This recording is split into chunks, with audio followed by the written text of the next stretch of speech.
Welcome to Wine Soundtrack USA. Listen to the passion with which producers narrate their winery and their world in 30 answers. Discover their stories, personalities, and passions. Hello, friends and listeners of Wine Soundtrack. This is Allison Levine, and today I'm sitting with Stephy Terrizzi of Giornata Wines out of Paso Robles. Steffi, I know that you are a co-owner, but also the viticulturalist. So tell me a little bit about where exactly you guys are located and what you're doing up there. So we are located in Paso Robles. We're about halfway between Los Angeles and San Francisco, and about a 20 to 30 minute drive right from the ocean. We really grow and make all Italian variety wines grown in Paso Robles. I grow the grapes. My husband Brian makes the wines, and really try to have kind of a foot in Italy and a foot in California at the same time. It's a long straddle. Very long straddle, but long arms. I get it. So, do you own any vineyards? And if so, is that where you're sourcing all your wine? But, or where are you sourcing from? That's a complicated question, so it'll be a long response. But so we do have an estate vineyard. We have roughly 4 acres planted at our estate. I actually planted every vine on that property and pounded many of the stakes, but not all. And then we leased a vineyard, which we actually just gave up that lease in 2021. So now we're deciding what do we want to do next. So we have farming contracts. So they're not actually leases, but we have taken over some farming on some properties. So we do keep that fruit for ourselves. We really try to make it easy for the landowner / used to be grower. Yeah. But for us, it's a way to really take control, mostly of watering, keeping pesticides and herbicides out completely, and really controlling what kind of fungicides are used on those sites. So we do have actually a couple of those. We have a custom planting coming up. Hopefully, I have my fingers crossed, and just ironing out the details, and that will be entirely treated like it was my property. So we're really excited. And then we have a few relationships where people have done custom plantings for us. They are doing all the grape growing decision making under basically CCOF farming standards. So really using things that I feel like the organic. Yes. So sorry. Yes. So the certified organic farming criteria here in California, which I think is a little bit tighter than what the USDA would give to the state, but I really like a lot of the products that you can use under there. You don't have to dress up like an astronaut. They're better for the environment. Still do the trick. Well, so you said that you're working with a lot of different growers or vineyards in Paso Robles, more known for Cabernet and Rhone varieties and Zinfandel. So I'm curious, what grapes are you working with, and Italian grapes, but specifically what grapes are you getting out of Paso? So for whites, we have some Falangina, we have Fiano, Vermentino. At our estate property, we have Frulano and Trebbiano, a little bit of Ribolla Gialla. That's pretty much the whites. Pinot Grigio has been very rough, and this is a grape that I would like to have in our rearview mirror shortly. And I would like to kind of replace the Pinot Grigio with Trebbiano. So we've started planting a lot of this, and it's a grape that doesn't really exist anywhere in Paso Robles, so we're kind of placing it around, adding it, exactly. Cool. For reds, we've got some Sangiovese, Barbera, Aglianico, why am I blanking? Montepulciano, a bunch.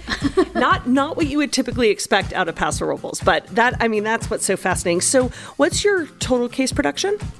We're roughly at 4,000 cases. We've done a little bit less on certain vintages. 2020 was really rough for, I think, everyone in California, Oregon, the whole kind of West Coast. So we did a little bit less then. And each year, we really try to balance the vines. Sometimes they have a little bit less, sometimes a little bit more, but we're roughly at 4,000 cases a year. Okay, well, now we've got that general stuff out of the way. So I'm curious, what is your first memory relevant to wine? Wow. The first wine that really made an impression on me, I was actually working in Rockford, Illinois at a wine bar, and I started noticing all these people that came in started ordering this Cabernet Franc from a vineyard up in Calistoga, or winery, sorry, Calistoga. And I was like, why are all of these people wanting this, like, kind of, I mean, it wasn't like popular. I mean, we just happened to have it. And it was completely word of mouth. And it was kind of a small little restaurant, and kind of a certain group of people always came in, and they would always come in before the symphony, and but everyone started ordering this wine, and but it was basically this word of mouth. It was this, and so I got we got a bottle and sat down as a staff to taste it, and I was like, there's nothing like, I expected like the heavens to open and this light to come down and like a halo effect around me, and it didn't, and it was all just this excitement from these people, and I thought, that's amazing. But and I guess, though, you have to find your own excitement about these wines. And so really what I've discovered very shortly after that is when you taste a wine and you kind of, you think about, it reminds you of a person or a place or a meal, or, you kind of taste it and it's linked to your memory. And so whoever had that wine first that got so excited about it, it was linked to a memory or a something, and they generally, their heart loved that wine, and they couldn't stop telling people about it. And that's what I think is great about wine. Well, so is there a wine that comes to your mind that you think of that did open up the skies to you, or it has really resonated with you? One of those wines that you tasted that changed your trajectory, or just put you on a path, or was I can't forget this because of the time and place and who I was with? Well, I'll say there were kind of two wines that one was a general variety, so Nebbiolo. The first time I tried it, it was a Barolo, and I tasted it, and I was like, I don't know if I like it, but I would like that in my mouth again immediately. So, and it was just so different than any wine I had ever tried before, and it was very exciting, and it really kind of put me on the path of loving Italy. Just more research, like you're like a sponge. You just need to understand more about that. And then the other one was the Foradori Tiraldegos. They're so soulful. When you taste that wine, you're just, I don't know. It was just like, it was an aha moment for me. So if we were to come to your home, what would we find in your wine fridge, cellar, hidden in a closet? What kind of wines do you guys drink? So we moved into our home, and we had a carport that we put sides on and basically made it into a wine room. Okay. So we try to keep it organized. It's not always, but there's a kind of drink me now blob on the floor. And then we have a wall of fame of empty bottles, and also a wall of shame of empty bottles, some of them full. But most of the time we're drinking rather inexpensive Italian wines. For us, they're everyday drinkers. We do have an area that we have some aged things, but mostly everyday kind of Italian drinkers. And is there something you opened up recently that tasted really, really good? Brian, actually, my husband, was in Rome not long ago and came back and kind of went on a kick of some Roman varieties. So we've ordered a few cases and had them brought in, and we've started opening those. And there was a nice little white, and I'm embarrassed to say, I don't even know what the varieties are. I don't even know either. They're minerally, they're delicious. We love the whites from Mount Etna, especially, when it's a little bit warmer out. The reds from Mount Etna. Yeah, I mean, that's actually an area we've really gravitated to lately in the cellar. So do you think there's a such thing as a perfect variety? No. I think your body chemistry is so different every day. We have 16-year-old twin girls, and One of them is a hardcore tennis player, and it's very funny. She has gone through moments with her diet. She's anemic. She's, she can go highs and lows just physically pretty quickly with a lot of this exertion, with all this energy that she'll put out during a tennis match. And, I've really stressed to her, ask your body what it wants to eat after those matches, before those matches, how you can kind of mentally and physically prepare for these big tennis matches. And so I even think to myself, every day you're like, what am I in the mood for? And really thinking about, on a hot day, something white, cold, maybe even a Peroni. So on that note of drinking, red, white, or rosé? Oh, yeah, exactly. Or orange. There's the ambers now. Yeah, that's true. It kind of, I think it first go there, like, what are you in the mood for? Or do you have a preference?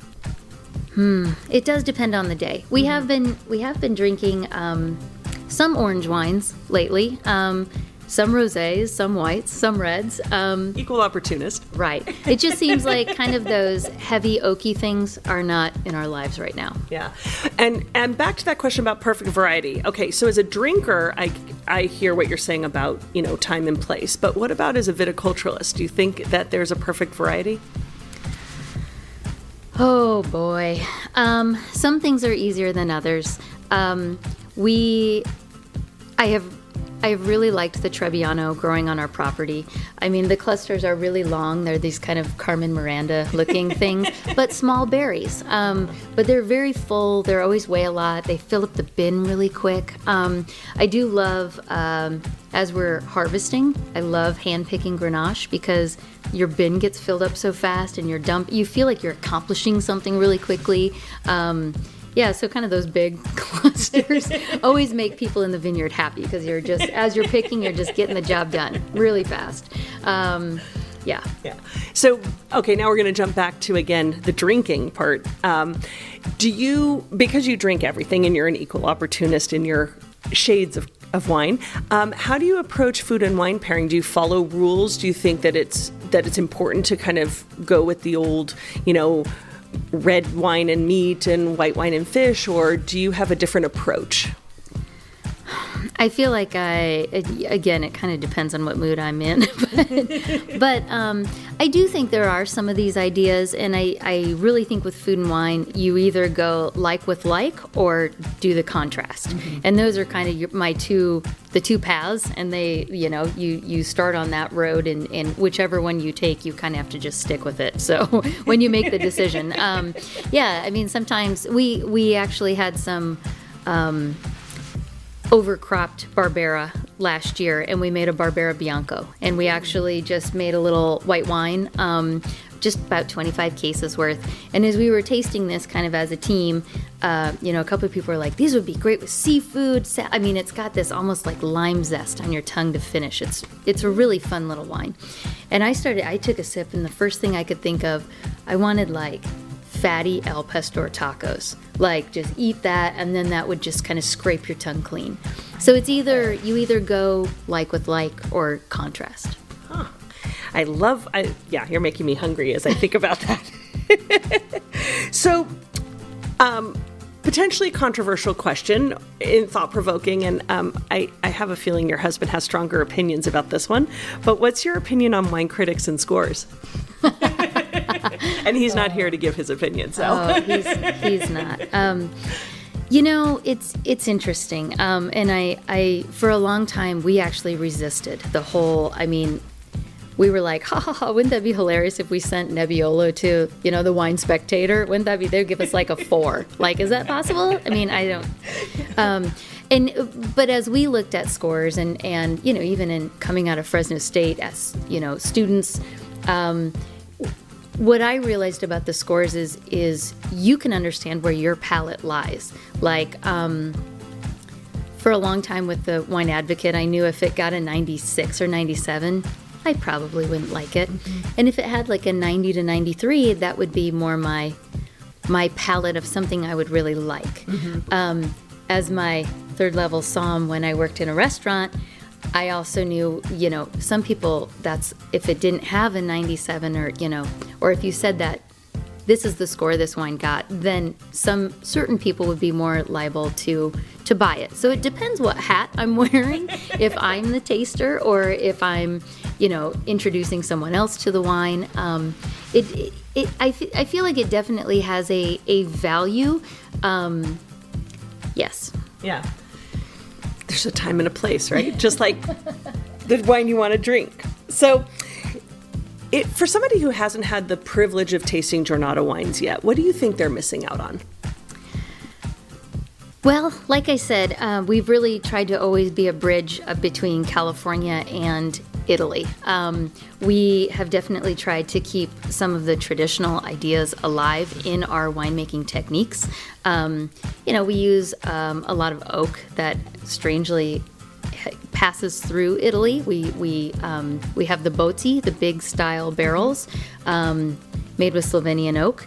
We have some gamba barrels, so French oak that has come to Italy and is coopered there. Stainless steel that comes from our tanks all come from Italy. The wine making techniques we use, we don't add yeast. We're kind of minimalists. Of all the things I think we've learned in Italy, it's instead of adding enzymes and all this stuff to the wine to make it do something faster, you just wait. Everything will come into a natural stability. It's not a recipe. Some kids are well behaved and just go through it quickly, and others need to backpack to Europe for a year and then come back and find their space. But yeah, we've really tried to use those techniques we've learned in Italy, but with California fruit. Mm-hmm. So if space aliens were to land on your property, which of your wines would you want to welcome them with? I guess it would depend what they look like. I think a very welcoming Vermentino. I think space aliens would love Vermentino. So now, you were just saying that, obviously when the wine is in the cellar or going through fermentation, you have to have patience because they all have their own pace that they go at. And the same thing goes in the vineyard. Obviously, every grape is a little different. And I'm wondering, when you walk through the vineyard, what kind of relationship you have with your grapes. Do you talk to them? Is there a communication that you have with them as you coax them along or reprimand them or applaud them?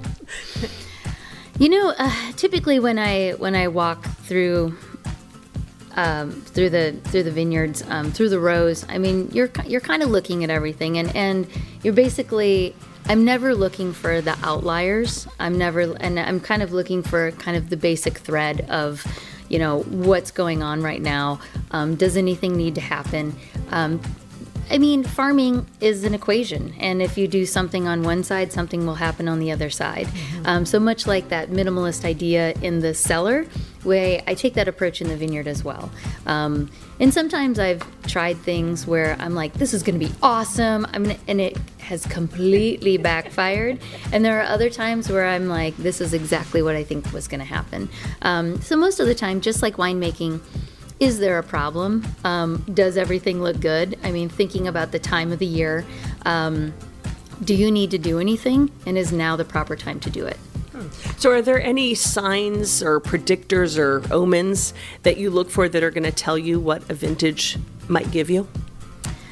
Sometimes. The trickiest thing for me has been, or that I've learned, has been kind of generalizing what kind of year it is. There's drought years, there's wet years, there's cold years, there's hot years, and I'm beginning to kind of categorize each year into kind of what's what. 2017 was kind of this cooler year. 18, a little bit warmer. 19, I called it the San Diego year. It was every day was kind of the same until September hit. Then we got bloody hot, and this heat spike that never really went away just kind of pushed these grapes into this very quick overdrive. And I felt like it was this tidal wave of fruit, and it was a very abundant crop. It was just what usually takes 6 weeks took like 3.5 to 4. And I felt like there was just always trucks pulling up with grapes on them. And instead of harvesting, we night harvest. So it's a lot of energy. I'm up at midnight.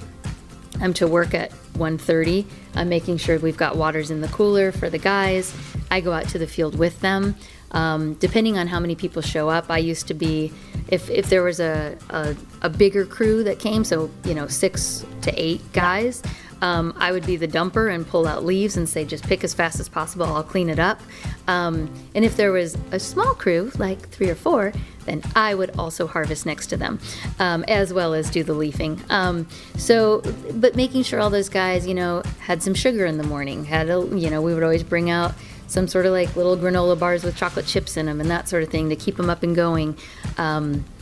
Yeah. So you really have to adapt. I mean, you can look for signs, but the variation happens. Well, so on variation, in California, which tends to be pretty consistent with weather, do you find, we know that every vintage tells a story. We know that there's variation, but do you see more similarity or bigger variation from vintage to vintage? Or to what you were saying, it's sort of you see commonalities between a couple years and a couple years? I feel like we're seeing more extreme differences, but each year definitely, gives their own stamp on the wines. And have you, in the years that you and Brian have been doing this, established any good luck rituals for the start of harvest?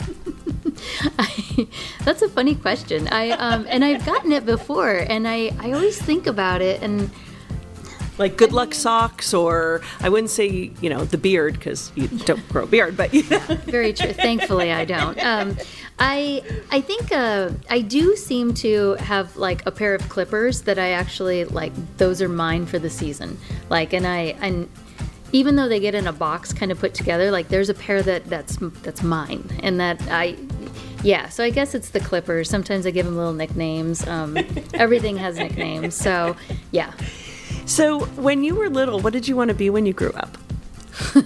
I either wanted to be a doctor or a race car driver. And if you ask anyone, I drive very fast. And I still would love to be a race car driver someday. Huh. And and then you ended up a viticulturalist. So, I'm not sure how I see that from either. A doctor, science, I can find a connection there. Yes. It's always interesting, like where your interests kind of move around a little bit. And but I've always been very much I was a math kid. I'm still a math person. I do our books. There's always something that kind of comes in. But being a small business owner, you do wear a lot of hats. And I think not having kind of one obsession when I was younger and having many interests have led me, to fare pretty well as a small business owner. And so when you're not busy running a winery, what do you like to do in your free time? I don't have a lot of free time, but I do like to garden. We have gotten some animals on our property in the past year, so I do enjoy spending time with we've got sheep, goats, a mini horse, a couple pigs, chickens, ducks. Keeps us busy. Nice little menagerie. It is. And do you have any activities or sports or anything that you love to do? I used to do a workout group with another, like a kind of a group of moms, and all of us kind of quit strangely right before COVID, and then COVID has kind of changed everything. I do like to go for hikes when I can, and be outside. My daughter actually she, like I said, very active. She plays tennis, she plays volleyball, basket, anything with a net she plays. She was a soccer kid. And she recently has said, I would like to start mountain biking. And so she just got her first mountain bike. I think might go this weekend. And I was like, I might like that, actually. Yeah. I'm not sure. But that's great that you like the outdoors, because that's your life. You're out in the vineyard every day. So when you're planning a romantic evening with Brian and the girls are away, what sort of wines do you open up to set the mood? What makes for a romantic evening wine-wise? We always start with something pink, white, or bubbles, which is a great way to start the night. Sometimes we will do some sort of like aperitivo kind of. We actually just made a kind of a pink little botanically infused wine grape spirit. It's not as bitter as what a Campari would be, or something as sweet as an Aperol. It's kind of in the middle, but we've had some fun mixing some drinks. So that's kind of a fun way to start the night too. So yeah, typically start with something white, even have kind of some snacks. Yeah. And, this is kind of jumping onto another subject, but when we look back at our lives, we have a lot of teachers and mentors and people that we come across and respect that give us advice. Is there a piece of advice that someone gave you along the way, in any sort of capacity, that has been something you've lived by or tried to carry through? It can be related to wine or something else. It was funny. I was just having a conversation the other day, and we had another winery. After we started Giornata, we started a second winery, and we kind of built that up, sold it, and then we were involved after the sale, and still owned a percentage of the company, but not the majority. And we very quickly realized we don't share the same views on quality as this new group that purchased the winery, and it's their winery. And I had a really tough time emotionally separating myself. Like, I felt like we had put so much work into this. We had put so much thought and so much care and so much, everything. But at the end of the day, we did sell it. Yeah. And a good friend of mine who went through the same kind of idea, we went out for some coffee, and I kind of explained my frustration and my heartache and all of that. And she said, as soon as you realize you're not sharing the same end mental output, it may be time to emotionally make that break, first of all, and then think about physically taking that break. And I really thought about it, and it is so important to build a good team, to have a team that shares the same kind of mentality you have about your product, the same love, the same, whether that be quality. It's so important to have teammates that share that same ideas that you have, and that is really what we've been focusing on. We have a great team right now, and it's really important to us. So when you look back at your career, what would you say is one of your proudest accomplishments to date? Honestly, making Nebbiolo. I don't think that we could make a better Nebbiolo than what we've put out the last few years. Wow. I remember that there's been scary moments. We've poured it in Italy. We have poured it for Daryl Cordy up in Sacramento. It was terrifying. Yeah. It was terrifying. He's kind of the Rain Man of anything Italian. He is, and he actually took time and sat down, tasted the wine, and lots and lots and lots of criticism. And then at the end, why don't you send a case, and this wine, and this wine, and this wine? And we thought, wow. But he said so much negative things about it. And it made me realize that there were clearly many positives there. And things like that keep us going, we actually, speaking of scores earlier, we got a great score on this one wine, and it brought a lot of people to our door that hate Italian varieties and traditional Italian wines. Just, why are they sour? They're so, and well, we prefer to say they have acid. They're not sour, they have acid. But it brought a lot of people to the door, and there even were, I remember very vividly, there was this older couple, and they got through about 3 wines, and I finally said, you don't have to finish this tasting. These are clearly not wines that are up your alley. You don't like them. And after they left, it was kind of uncomfortable, but it made me realize we're doing things the way our heart wants us to do them. And the way, I mean, these are kind of traditionally Italian styled wines. And it made me realize it's not for everyone. And that's great. It made me realize we're doing the good thing here. You're doing exactly what you want. Yes. And succeeding at it. So complete this sentence for me. A table without wine is like? Oh my. Let's see. A table without wine is like a painting without a frame. Which exists. Well, but a painting without a frame. Yes. Not a picture without a frame.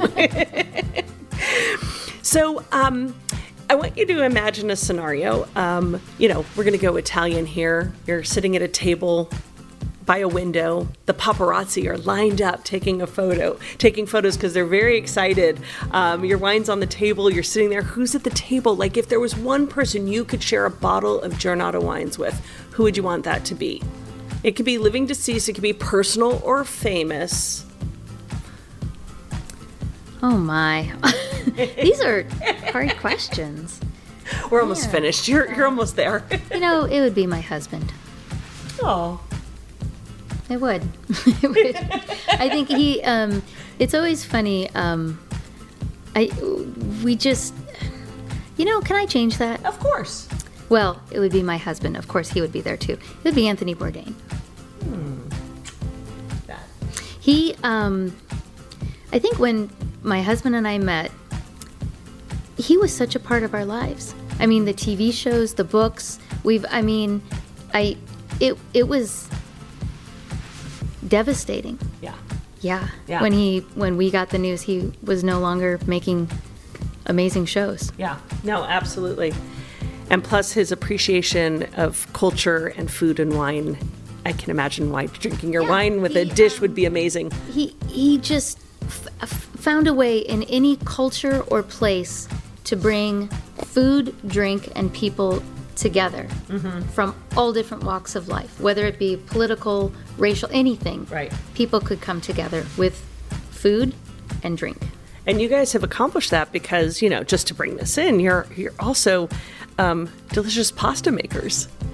We are. And we started a company called Eto. And at first, Brian has wanted to do this for so long. And we always do things in twos. And as I said, we sold a wine brand earlier. And so he said, now we have a void. We should do this pasta thing. And I thought, this is going to be awful. This is not what we do. We make wine. But as we started developing this, even on the logistical end, every day is a production where you're creating a product. You're going through that production every day. There's the quality. You're looking at things, even dryer loads coming out. You're looking for, cracking in this and other things that could potentially go wrong. Quality control kind of stuff. Same way we do on bottling day. But it's really production every day. And it is so fun. And the response we have from people that how much people love pasta. Like, I'm one of those people. I'm realizing I am too. I just didn't know it. But.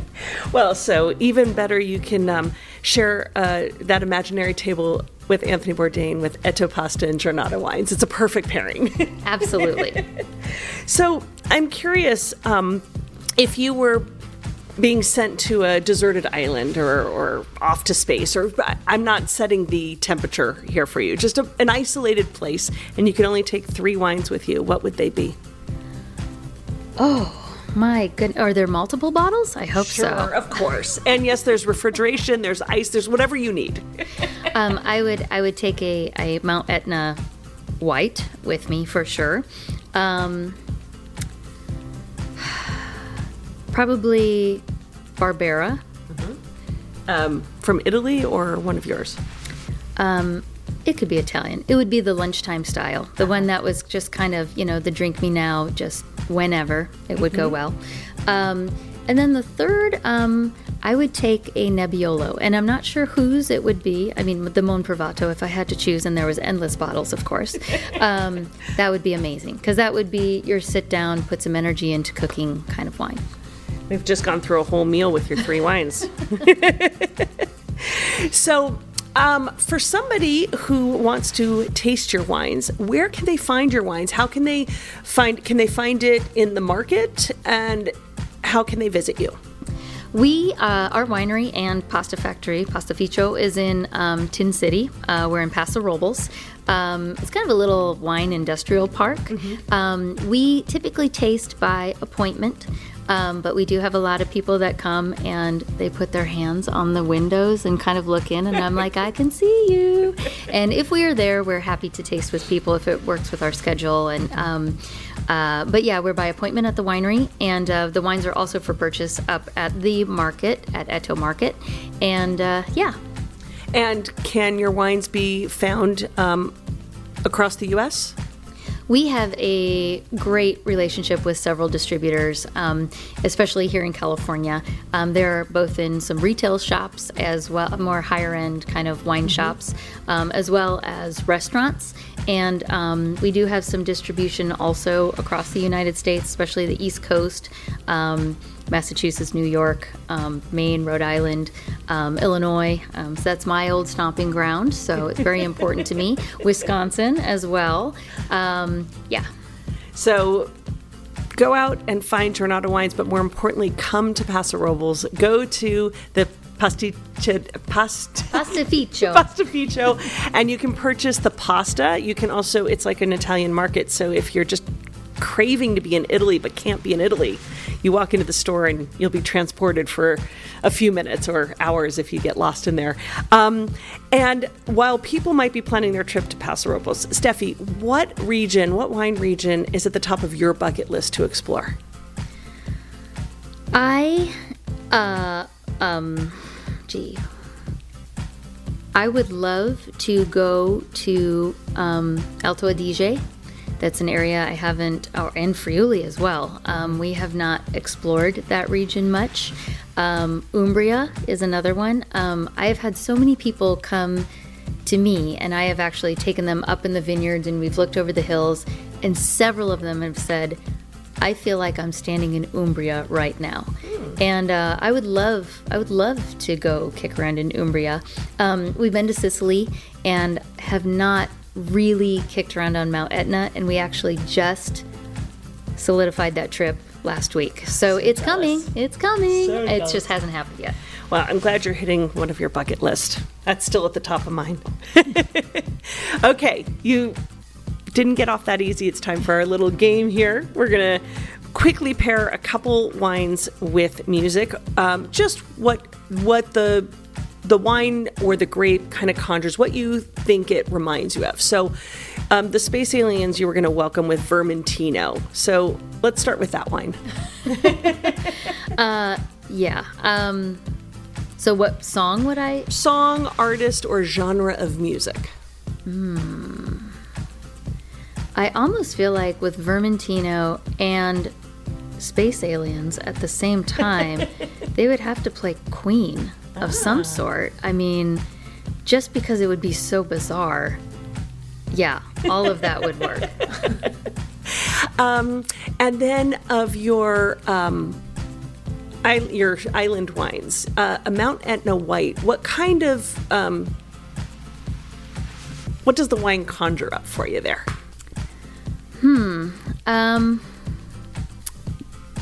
Let's see, the Mount Etna white.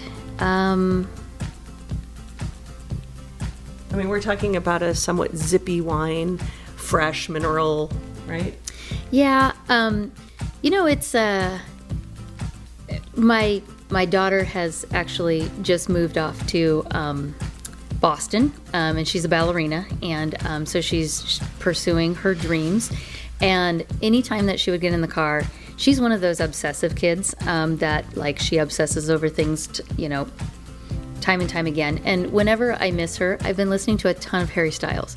And it's kind of embarrassing. Well, it's not embarrassing because he's extremely talented. Mm-hmm. But I feel like I would want to listen to Harry Styles.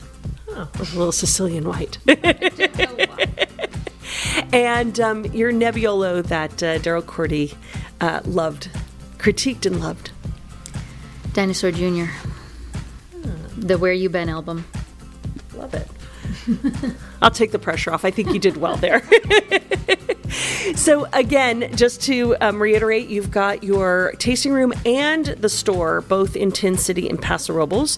So make an appointment if you want to taste the wines or go shopping for pasta, and you sell the wine in there. And where can they find you online to purchase wine online? We're at giornatawines.com. Okay, and that's Giornata, Italian, Giornata. Yes, and wines, no, wine, not plural. Not plural. We just changed it. Well, Steffi, thank you for joining us on Wine Soundtrack. It's been really fun, and I think it's time for us to go eat some pasta and drink some wine. I think so, too. Cheers. Cheers. Thanks for having me. Thanks for listening to a new episode of Wine Soundtrack USA. For details and updates, visit our website, winesoundtrack.com.